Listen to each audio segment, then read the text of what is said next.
Thank you to the organizers for inviting me to give this talk on behalf of my fellow investigators and the authors. We appreciate this opportunity to share our work.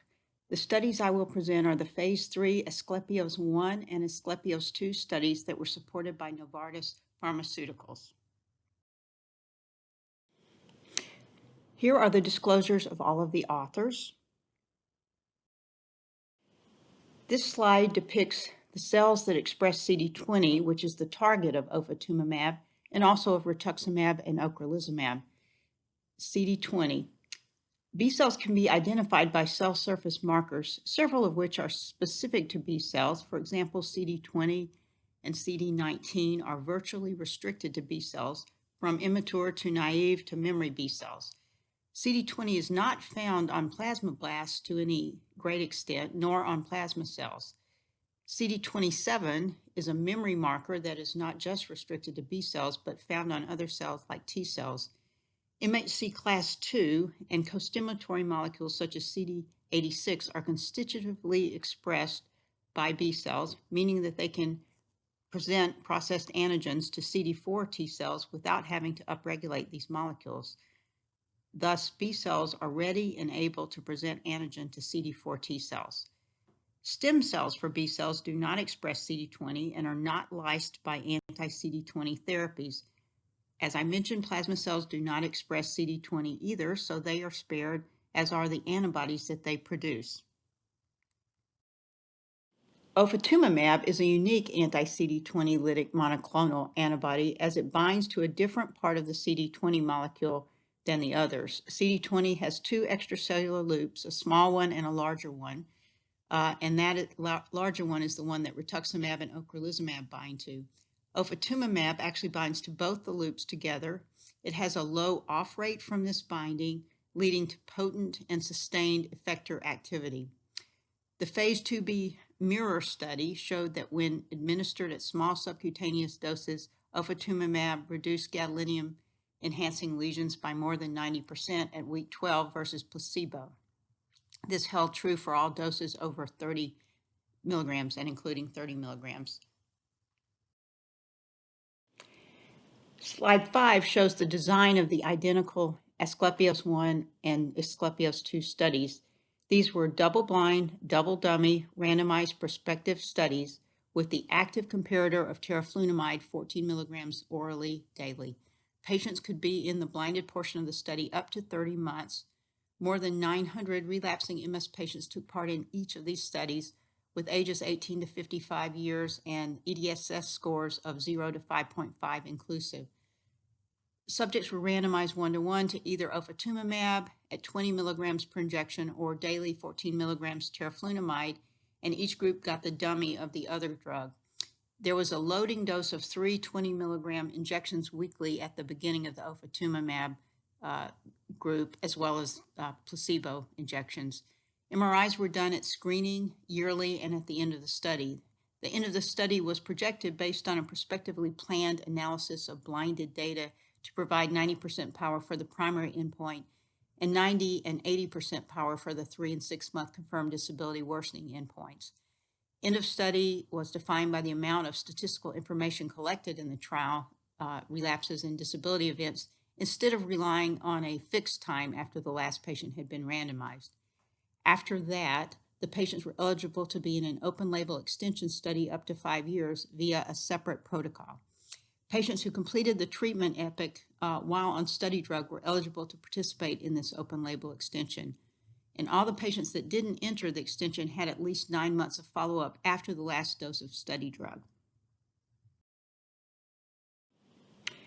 The objective of the two studies was to evaluate the efficacy and safety of ofatumumab compared with teriflunomide in patients with relapsing MS.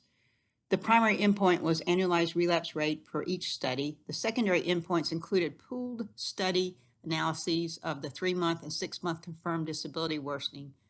Other secondary endpoints which were done by study, that is not pooled, included gadolinium-enhancing T1 weighted lesions, new or enlarging T2 weighted lesions, serum neurofilament light chain levels, and brain volume loss.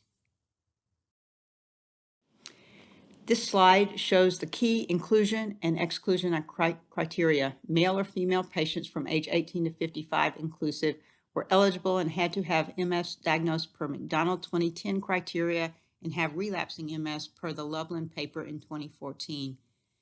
EDSS needed to be 0 to 5.5. One of the following had to have been documented.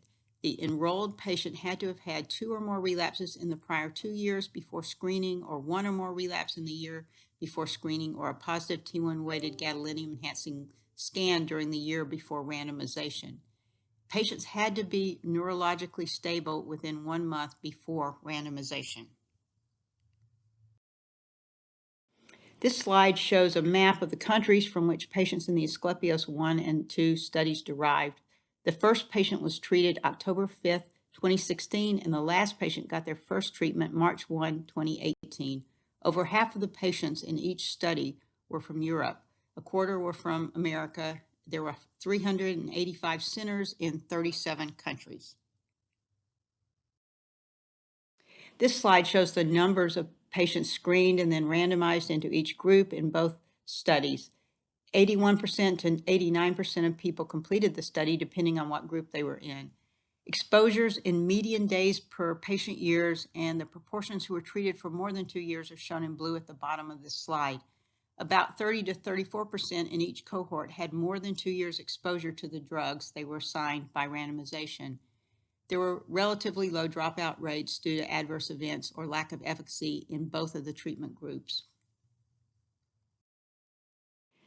Basic characteristics such as mean age and proportion that were female were highly similar in all the different drug groups in the 2 studies. Also, the duration of MS since the first symptoms was a little over 8 years on average in all 4 groups.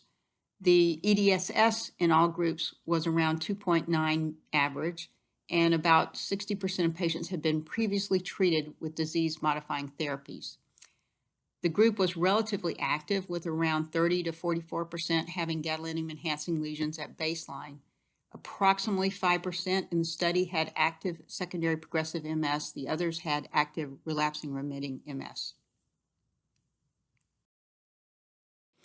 The primary endpoint was annualized relapse rate in each of the 2 separate studies. Compared to those treated with teriflunomide, in each study, the relative reduction in annualized relapse rate was over 50% in both of the studies for those on Ofatumumab. Number of patients who would have needed to be treated for a year with Ofatumumab instead of teriflunomide in order to save a relapse was 9 for ASCLEPIOS I and 6.8 for ASCLEPIOS II. Ofatumumab showed significant reductions in 3-month and 6-month confirmed disability worsening in pre-specified pooled analyses, with reductions over 30% in both of these. These were significant when the studies were pooled, and for 3-month confirmed disability worsening was significant for each individual study as well. The group on Ofatumumab showed a trend towards greater 6-month confirmed disability improvement. There was a 35% greater chance of improvement in the Ofatumumab group compared with the teriflunomide group, defined as a decrease from baseline EDSS sustained for at least 6 months. Note that those with EDSS less than 2 could not be assessed for improvement. Ofatumumab showed highly significant reductions in the number of gadolinium-enhancing T1-weighted lesions in each study, as shown here. It was 97.5% relative reduction in ASCLEPIOS I and 93.8% relative reduction in ASCLEPIOS II versus teriflunomide. Ofatumumab showed significant reductions in the number of newer enlarging T2-weighted lesions versus teriflunomide.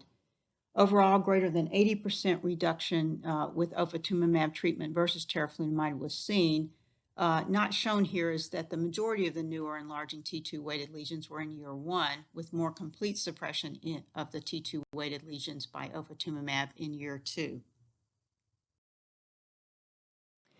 Those on Ofatumumab, in the blue lines here, had reductions in serum neurofilament light chain levels that were significantly lower even at the first assessment at month 3 compared with the teriflunomide group in red here. At the 12 months mark, in each study, the serum neurofilament level, light chain level, was lower by over 25% compared to teriflunomide. The graphs here show the geometric mean neurofilament light chain concentrations at each time point in the two studies with the confidence intervals marked. This slide shows the slope of the percent brain volume changes in the first and second years. The y-axes are the mean percent brain volume change. Overall, there was no difference in the slopes between groups in this secondary endpoint. This slide lists the adverse events in the two treatment groups with the percentages in the parentheses. Note that there were more injection-related reactions in the ofatumumab group, 20.6%, versus the teriflunomide group, 15.3%. Systemic injection reactions in the ofatumumab group were greater than in the teriflunomide group, and this was mainly at the first injection. There were also more injection site reactions in the ofatumumab group. One person in the ofatumumab group dropped out of the trial due to injection reactions. Alopecia was reported more in the teriflunomide group, as was diarrhea. The blood IgM was decreased in 5.9% of those in the ofatumumab group versus 2.2% in the teriflunomide group. Serious adverse events were noted in 7.9% of the teriflunomide group and 9.1% of the ofatumumab group. No notable differences in the groups were seen.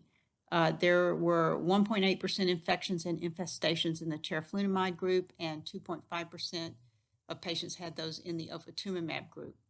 Malignancies occurred in 0.4% of the teriflunomide group and 0.5% of the ofatumumab group, and one death occurred. It was a fatal aortic bleed in the teriflunomide group.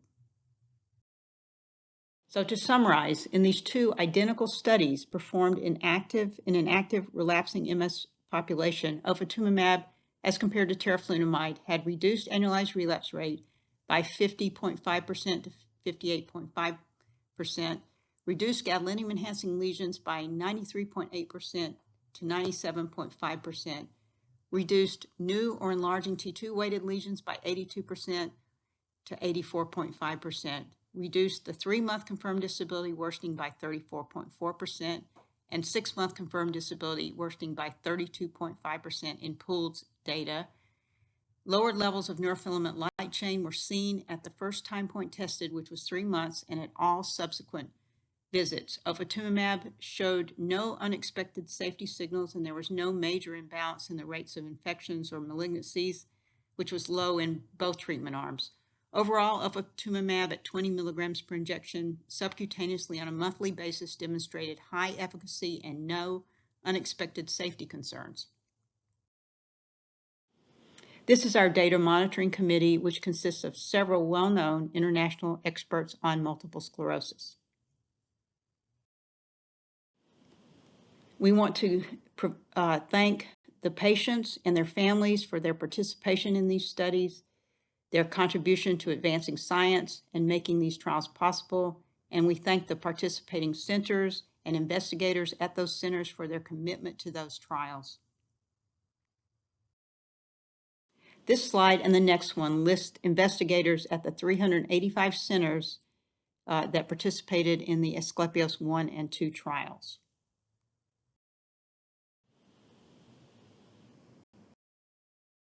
Thank you for listening.